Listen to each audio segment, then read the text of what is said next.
We are told glue sticks are sold in packs of 6 and packs of 4. Mr. Ramiro wants to buy glue sticks for 28 students. It's okay with him to purchase extras. So the first question is, if Mr. Ramiro chooses the packs of 6 glue sticks, how many packs should he buy? And the second question, if Mr. Ramiro chooses the packs of 4 glue sticks, how many packs should he buy? So pause this video and have a go at both of these questions before we do this together. All right, now let's tackle this first question right over here. If we have packs of 6 glue sticks, well, one way to think about it is we could just say, all right, if I have one pack, that's 6. If I get another pack, that's another 6. How many do I have right now? Well, that's a total. Actually, let me just write it this way. Maybe I'll say packs. We have 1, 2, 3, 4, 5, 6. That should be enough. And then let's say the total sticks, the total number of glue sticks. So if he buys one pack, he's going to have 6 glue sticks. That's not enough. So 2 packs, he's going to add 6 to that. So that's 12 glue sticks. You might recognize that as 2 times 6.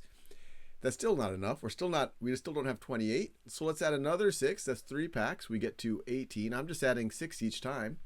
Let's add another 6 because we're still not at 28 yet. We get to 24, and 4 times 6 is 24. We're still not at 28 yet. So now let's add another 6 and we get to 30 because 5 times 6 is 30. So what I've just listed over here are multiples of 6, and that makes sense because for every pack I have exactly 6 in it. Now we see that 30 is more than enough for the 28 students. So 5 packs is how many Mr. Ramiro would have to buy. 4 would not be enough because that only gets us to 24 packs. Now there's something interesting about 30.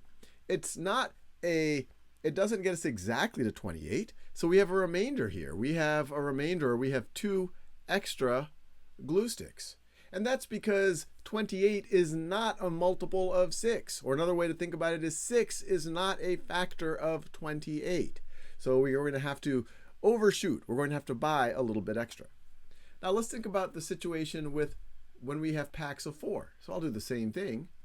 Packs, 1, 2, 3, 4, 5, 6, 7, 8. And now let's see the total number of sticks. So 1 pack, we're talking about the packs of 4 now. That's going to be 4. 2 packs is 8. I'm just counting up by 4. 3 packs is 12. I'm just adding 4 each time. 4 packs is 16. You could also think about 4 packs of 4 is 4 times 4 is 16. If I have 5 packs, I'm going to add 4 to that. So what I'm really doing is listing all the multiples of 4. I'm increasing multiples of 4. Still not at 28. Well, I'm going to add 4 more, get to 24. Still not there. Add 4 more, I get to 28. That is looking good. That is exactly 7 packs. And we know that if we think about it this way too, 7 times 4 is equal to 28.